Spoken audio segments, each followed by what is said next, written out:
sévir dans les endroits malfamés.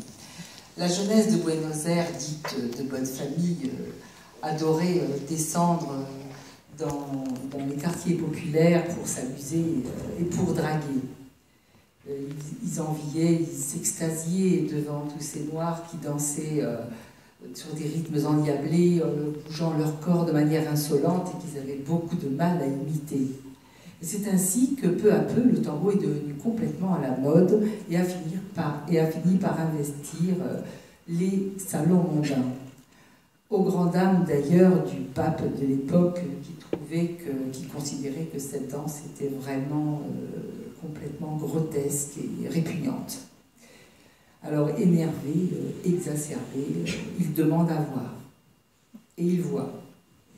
Et ce qu'il voit, ma foi, est un véritable viol à la verticale. On raconte même que Clemenceau, qui était en visite officielle en Argentine, avait fait la remarque suivante en assistant à une démonstration de danse, enfin de tango. Il avait dit « Mais je ne comprends vraiment pas pourquoi finalement il ne danse pas allongé. » Et la presse puritaine de l'époque qualifie cette danse complètement grotesque, etc.